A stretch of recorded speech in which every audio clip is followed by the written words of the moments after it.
What is the deal with a cow in blue jeans? I mean, who's tailoring these things? You've got the four legs, the whole udder situation. It's a logistical nightmare.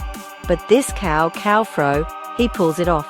He's got the whole look down, a plain black t-shirt, which, let's be honest, is the uniform of someone who has given up, but also wants to look cool. It's a very fine line. And this guy, this Cowfro, he walks it like a tightrope walker who's had just enough coffee to be confident, but not so much that he's jittery. It's an art form, really. And the afro. Let's talk about the afro. It's not just hair, it's a statement. It's a bold architectural marvel sitting on top of his head. You need a special kind of comb for that, which of course he has. He's always got the comb. It's like his security blanket, but for style. You never know when you'll need to fluff. A sudden gust of wind, an unexpected rain shower, a low-hanging branch, these are the enemies of the perfect afro. You have to be prepared.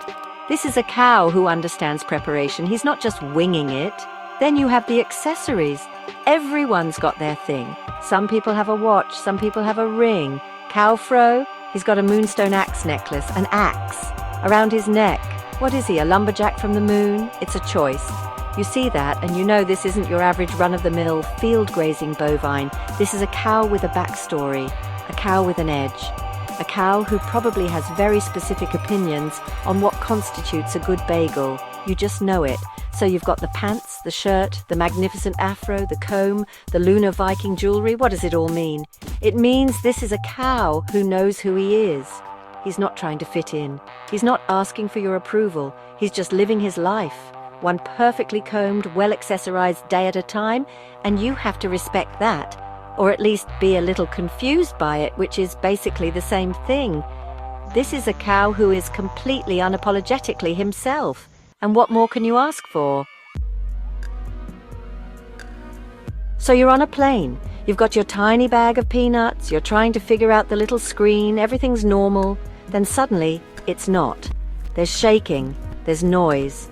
The flight attendant, who was just explaining the flotation device, now has a look on her face that says, "You might actually need the flotation device. It's a whole ordeal." And then you wake up. You're not in your aisle seat anymore. You're somewhere else. And there's a lot more nature than you remember from the airport. This is where Cowfro finds himself.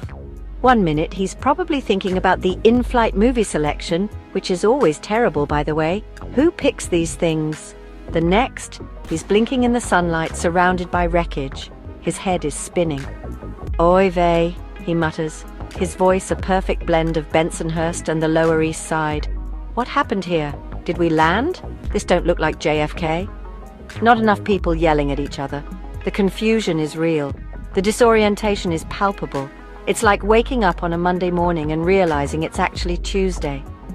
He sits up, every bone in his body feeling like it just ran a marathon it didn't sign up for. He checks himself over. Jeans? Still on, a little torn. T-shirt? Basically intact. He reaches for his neck. The moonstone axe is there. He pats his pocket. The comb is safe. "All right," he says to a nearby piece of fuselage. "The essentials are secure. We can rebuild from this. It's the little victories, you know? When everything goes wrong, you have to find that one thing that didn't. For him, it's the comb. The silence is the weirdest part. After the chaos of a crash, you'd expect noise, sirens, people, something. But there's just quiet. The kind of quiet that makes you start to question everything.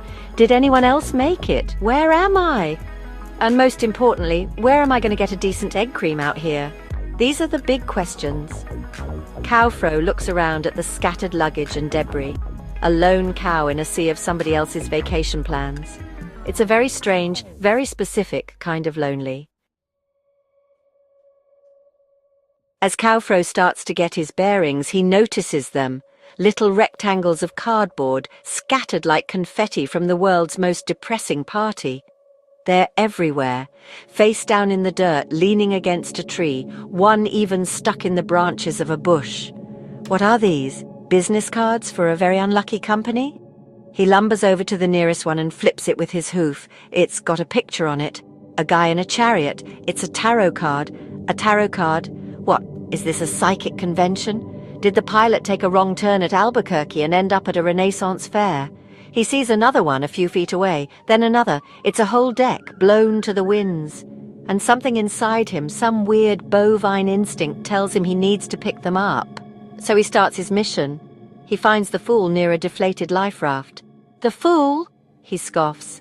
"Yeah, I feel like a fool right about now. Tell me something I don't know, pal." He's talking to the cards. This is what happens when you're alone in the woods. You start having conversations with inanimate objects. It's either that or you start singing show tunes. It's a toss-up. He continues his search, his mood slowly shifting with each card he finds. He unearths the tower, depicting a building being struck by lightning. "All right, a little on the nose, don't you think?" he says, tucking it into his jeans pocket. "I get it. Things fell down. I was there." Then he finds strength, showing a woman calmly petting a lion. He looks at it for a second, then pats his own afro. "Yeah, I can relate. Takes a lot of strength to maintain this kind of volume. You have no idea. Each card is like a little piece of a puzzle he didn't know he was solving. He finds the hermit, the lovers, the world. It becomes a game, a purpose. He's not just a crash survivor anymore, he's a collector. What's this one? The King of Cups, a king with a cup. Must be nice. I'd settle for a glass of water right now, forget the royalty. With every card he picks up, he feels a little less lost, a little more focused. He's putting something back together, even if it's just a deck of cards. So he's got almost all of them. The stack in his hoof is getting thick. He's feeling like a Vegas dealer at the end of a long shift. Just one more card to go. He spots it, lying face up under a fern. It's the sun, a child on a white horse, a giant smiling sun in the background. It's the most ridiculously optimistic thing he's ever seen, especially given the circumstances. He picks it up and places it on top of the stack. The deck is complete. And then something happens. The moment the last card joins the others, the whole deck hums. It's not a loud noise, more like a feeling, a vibration that goes right up his arm. The cards glow with a soft, warm light, like a nightlight that's had a really good day.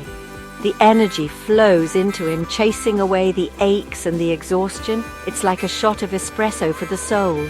Suddenly the bruises don't hurt as much. The world doesn't seem so bleak. "Whoa," he breathes. "What was in these things? That's better than my mother's matzo ball soup." And that's saying something. He feels good, better than good. He feels strong. The fog of the crash has lifted, replaced by a strange, magical clarity. He looks down at the deck, which is now just a normal stack of cards again, but he knows better. This wasn't just paper and ink. This was a little bit of magic, a little bit of hope, served up when he needed it most. It's like finding a $20 bill in a coat you haven't worn in a year, but instead of money, it's pure, unadulterated mojo. Calfro stands up straight, a new energy buzzing through him. He takes out his comb and gives his afro a few confident strokes. The situation hasn't changed. He's still a cow in the middle of nowhere, the survivor of a plane crash. But he's not the same cow who woke up here an hour ago. He's got a full deck, a full tank of energy, and a renewed sense of purpose. He looks off into the trees, a determined glint in his eye. "All right," he says to the universe. "Let's see what you got. I'm ready."